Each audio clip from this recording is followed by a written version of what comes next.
নমস্কাৰ সকলোকে পুনৰ এটা নতুন ভিডিঅ'লৈ স্বাগতম জনাইছোঁ। আজি আমি আলোচনা কৰিব লৈছোঁ সাধাৰণ জ্ঞান সিৰিজৰ পাৰ্ট 13। আপোনালোকে এই ভিডিঅ' সিৰিজসমূহৰ PDF টেলিগ্ৰামত পাই যাব। টেলিগ্ৰামৰ লিংক ডেছক্ৰিপশ্যনত দিয়া আছে। আজিৰ প্ৰথম প্ৰশ্নটো হৈছে হু was the first women governor of India, অৰ্থাৎ ভাৰতৰ প্ৰথম মহিলা ৰাজ্যপাল কোন আছিলে? ইয়াৰে শুদ্ধ উত্তৰটো হ'ব অপশ্যন বি সৰোজিনী নাইডু। তেওঁ ইউনাইটেড প্ৰভিন্স অৰ্থাৎ বৰ্তমানৰ উত্তৰ প্ৰদেশৰ ৰাজ্যপাল আছিল। Next question who was the first women chief minister of India, অৰ্থাৎ ভাৰতৰ প্ৰথম মহিলা মুখ্যমন্ত্ৰী কোন আছিল? ইয়াৰে শুদ্ধ উত্তৰটো হ'ব অপশ্যন এ সুচিতা কৃপালিনী। তেখেত উত্তৰ প্ৰদেশৰ মুখ্যমন্ত্ৰী আছিল। Next question who was the first speaker of Assam legislative assembly, অৰ্থাৎ অসম বিধানসভাৰ প্ৰথম অধ্যক্ষ কোন আছিল? ইয়াৰে শুদ্ধ উত্তৰটো হ'ব অপশ্যন চি বসন্ত কুমাৰ দাস।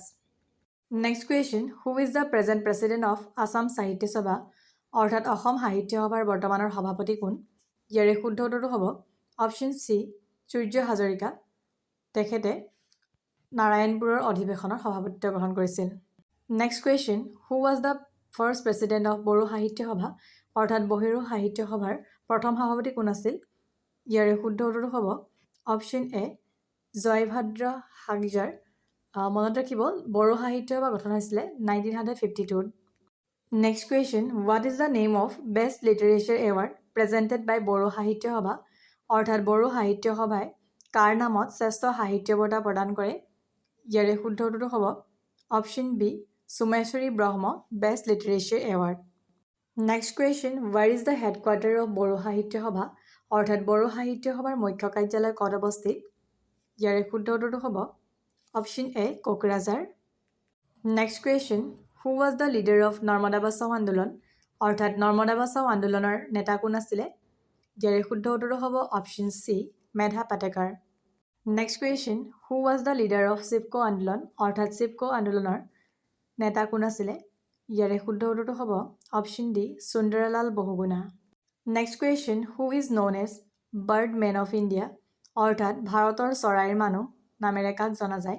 ইয়াৰে শুদ্ধ উত্তৰটো হ'ব option C Salim Ali. Next question Siachen glacier is located in which range, অৰ্থাৎ চিয়াচিন গ্লেচিয়াৰটো কোনটো পৰ্বতমালাত অৱস্থিত? ইয়াৰে শুদ্ধ উত্তৰটো হ'ব অপশ্যন চি কাৰাকৰম ৰেঞ্জ। মনত ৰাখিব এই চিয়াচিন গ্লেচিয়াৰটো হৈছে পৃথিৱীৰ ভিতৰতে আটাইতকৈ ওখ বেটেলফিল্ড হয়, অৰ্থাৎ যুদ্ধক্ষেত্ৰ হয়। Next question who is the present president of Bodo Sahitya Sabha, অৰ্থাৎ বড়ো সাহিত্য সভাৰ বৰ্তমানৰ সভাপতি কোন? ইয়াৰে শুদ্ধ উত্তৰটো হ'ব option C Lakheswar Brahma. Next question which Indian state has largest coastline boundaries, অৰ্থাৎ কোনখন ভাৰতীয় ৰাজ্যই বেছি সাগৰীয় উপকূলৰ সীমা অন্তৰ্ভুক্ত কৰিছে? ইয়াৰে শুদ্ধ উত্তৰটো হ'ব অপশ্যন ডি গুজৰাট। মনত ৰাখিব ভাৰতবৰ্ষৰ কোষ্টলাইন ষ্টেট আছে 9খন।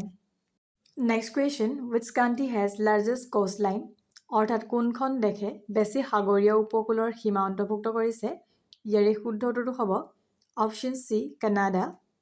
Next question wish of the following Indian state doesn't share boundary with Bangladesh, অৰ্থাৎ তলৰ কোনখন ৰাজ্যই বাংলাদেশৰ লগত সীমা অন্তৰ্ভুক্ত কৰা নাই? ইয়াৰে শুদ্ধ উত্তৰটো হ'ব অপশ্যন এ মণিপুৰ। অন্যহাতে বাংলাদেশৰ লগত সীমা অন্তৰ্ভুক্ত হোৱা ভাৰতৰ ৰাজ্যকেইখন হৈছে ৱেষ্ট বেংগল, মিজোৰাম, মেঘালয়, ত্ৰিপুৰা আৰু Assam. Next question wish of the following Indian state doesn't share boundary with Myanmar, অৰ্থাৎ তলৰ কোনখন ভাৰতীয় ৰাজ্যই ম্যানমাৰৰ লগত সীমা অন্তৰ্ভুক্ত কৰা নাই? ইয়াৰে শুদ্ধ উত্তৰটো হ'ব অপশ্যন বি অসম। অন্যহাতে ম্যানমাৰৰ লগত সীমা অন্তৰ্ভুক্ত কৰা ৰাজ্যকেইখন হৈছে অৰুণাচল প্ৰদেশ, মণিপুৰ, মিজোৰাম আৰু Nagaland. Next question at what degree Celsius is water reach in the solid state, অৰ্থাৎ কিমান ডিগ্ৰী চেলচিয়াছত পানী কঠিন অৱস্থাত পোৱা যায়? কঠিন অৰ্থাৎ বৰফৰ অৱস্থাত পোৱা যায়। ইয়াৰে শুদ্ধ উত্তৰটো হ'ব অপশ্যন এ 0 ডিগ্ৰী চেলচিয়াছ। মনত ৰাখিব পানী 100 ডিগ্ৰী চেলচিয়াছত গেছীয় অৱস্থাত আৰু 25 ডিগ্ৰী চেলচিয়াছত জুলীয়া অৱস্থাত পোৱা যায়। Next question wish city doesn't কাম আণ্ডাৰ স্মাৰ্ট চিটি প্ৰজেক্ট, অৰ্থাৎ কোনখন চহৰ স্মাৰ্ট চিটি প্ৰজেক্টৰ অন্তৰ্ভুক্ত নহয়? ইয়াৰে শুদ্ধ উত্তৰটো হ'ব অপশ্যন চি ডিমাপুৰ। মনত ৰাখিব স্মাৰ্ট চিটিৰ অন্তৰ্ভুক্ত হোৱা নৰ্থ ইষ্টৰ মনত ৰাখিব স্মাৰ্ট চিটিত অন্তৰ্ভুক্ত হোৱা নৰ্থ ইষ্টৰ ঠাইকেইখন হৈছে গুৱাহাটী, আগৰতলা, ইম্ফল, নামচি, কোহিমা, পাছিঘাট, আইজল আৰু Itanagar. Next question, which two country are connected through আখৰা আগৰতলা ৰেল প্ৰজেক্ট? অৰ্থাৎ আখৰা আগৰতলা ৰেল প্ৰজেক্টৰ দ্বাৰা কোন দুখন দেশক সংযোগ কৰিছে? ইয়াৰে শুদ্ধ উত্তৰটো হ'ব option B, India and Bangladesh. Next question, which channel separated India from Myanmar? অৰ্থাৎ কোনটো জলৰাশিয়ে ইণ্ডিয়া আৰু ম্যানমাৰক পৃথক কৰিছে? ইয়াৰে শুদ্ধ উত্তৰটো হ'ব option A, Kutch strait. Next question, which channel separated India from Sri Lanka? অৰ্থাৎ কোনটো জলৰাশিয়ে ভাৰত আৰু শ্ৰীলংকাক পৃথক কৰিছে? ইয়াৰে শুদ্ধ উত্তৰটো হ'ব option B, Palk strait. Next question, who appointed the judges of Supreme Court? অৰ্থাৎ কাৰ দ্বাৰা উচ্চতম ন্যায়ালয়ৰ ন্যায়াধীশসকলক নিযুক্তি দিয়া হয়? ইয়াৰে শুদ্ধ উত্তৰটো হ'ব option B, president of India. Next question, which of the following is not a member of SAARC? অৰ্থাৎ তলৰ কোনখন ছাৰ্কৰ সদস্য নহয়? ইয়াৰে শুদ্ধ উত্তৰটো হ'ব অপশ্যন বি, চাইনা। মনত ৰাখিব ছাৰ্কৰ সদস্য ৰাষ্ট্ৰকেইখন হৈছে ভাৰত, নেপাল, ভূটান, বাংলাদেশ, শ্ৰীলংকা, মালদ্বীপ আৰু Pakistan. Next question, where is the headquarter of SAARC? অৰ্থাৎ ছাৰ্কৰ মুখ্য কাৰ্যালয় ক'ত অৱস্থিত? ইয়াৰে শুদ্ধ উত্তৰটো হ'ব অপশ্যন এ, ঢাকা।